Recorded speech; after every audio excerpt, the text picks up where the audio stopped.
YouTube, man. Thursday morning. I'm about to head to the house, man. I had no idea Tuesday when I stopped, and I still had what I still had on the clock. I still had like 4 hours left on my clock, man. And if I would have just, I feel like if I would have just made it to just to Memphis, man, or if I would have made it to another little stop or whatever like that, I probably could have got to the crib yesterday, because my mindset was like, okay, well, I know I'm gonna pick up something in Decatur. Nah, I didn't pick up anything in Decatur. I ended up going to Shelbyville, Tennessee. Never been to Shelbyville, Tennessee before. So let me tell you what's crazy, right?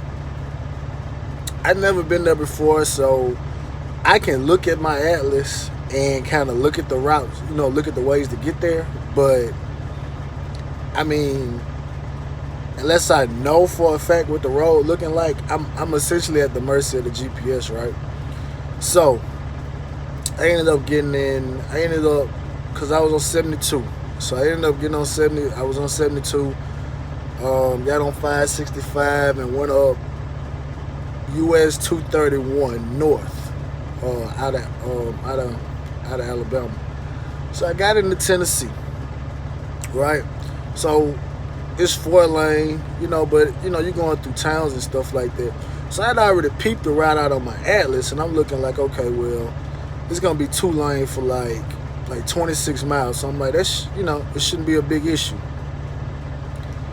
Man, when I tell you, man, it was a whole bunch of this,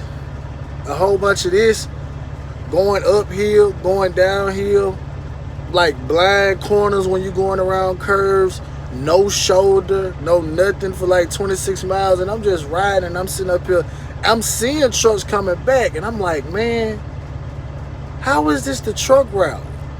How is this a route where you can just be in the truck? Now, mind you, obviously you can't ride like talking about, because it's one of them routes, man. It's kind of like if you like enjoying the view, scenery and stuff like that. Hey, US 231 to Shelbyville, hey, that's all you, man.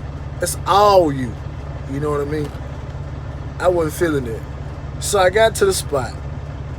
Never been to the spot before. Got checked in. The guy said, "Well, we're gonna load you like across the like down the road." So when I came out of the office, a guy was on a forklift. He was like, "Hey, you getting loaded?" I was like, "Yeah, man," but he told me I'm getting loaded by a high school. He was like, "Yeah, you following me?" So seeing that I had never been there before, I parked my truck at the gate, so I had to walk a little bit, which ain't no big deal. So I followed the guys over to the high school. So there's another guy. He had the same load, going to the same place. So once they got through loading me, I went and I'm gonna go ahead and check my chains anyway. I went out and I asked him. I said, "My man, which way you going to get back out of here, man? Because I'm not getting back on 231." And so I told him, I said, because when I came in, I saw another truck. I changed it a little loose. I'm about to tighten them up. But I just want to make sure the hooks and everything still pretty straight. I got some beams or whatever like this. I don't really like this load because it's a foot over the front. And so it's like right there on the back, but it is what it is. Anyway, I said, my man, I seen another truck when I was coming through.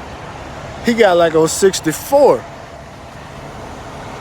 And he was like, yeah, man, the last time I was over here, I ended up coming out by like a little mom and pop truck stop. And so I pulled out my trucker pad, and I realized he was talking about the Tennessean, which is where I usually stop at now. So I was like, well, it can't be any worse than, well, I said to myself, that route can't be any worse than the route that I came up here on, but I haven't been on it, so I don't know. But I said, I know I'm not getting back on 231, not with this, because like I said, it was going uphill getting there. So it's going to be going downhill with the S going back down. So I said, man, I ain't trying to do all that. So I left back out. GPS was trying to send me on 231. I immediately hit that right turn signal and got on 64. And the Tennessean one, but like 31 miles away from Shelbyville. So I'm like, you know, it can be bad, it can't be. So once I ended up, you know, getting on the route and everything like that, I'm like, man, it's a smooth route. So if I ever go back up there again, I know what to do.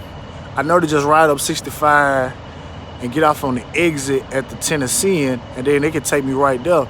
Wasn't no problem, no uphill, no wild S turning and stuff like that. So I'm like, you know, Atlas, you know, came in handy. And plus, like I said, which regardless, when I seen that truck make that right turn to get on 64, I already knew, like, well, I'm gonna go that way going back, you know, and I'm gonna end up where I end up.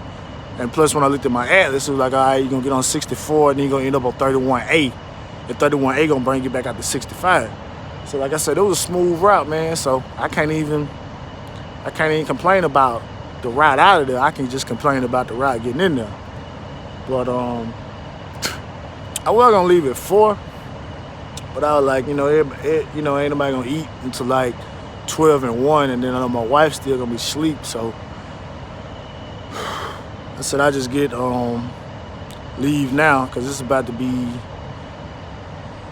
6. Well, it's like 5:45 now, 5:30, so it's gonna be 6 after a while. So I said I'm gonna check these chains, tighten them up a little bit, and I'm gonna head on down the road, man. So you know what I'm saying, y'all be safe, man. If y'all still riding, and if y'all having dinner with your family, man, be safe with the virus and stuff going on, man. It's already been a rough year, but look on the bright side, man. You know, any day above ground is a blessing, man. So y'all be safe out there, man.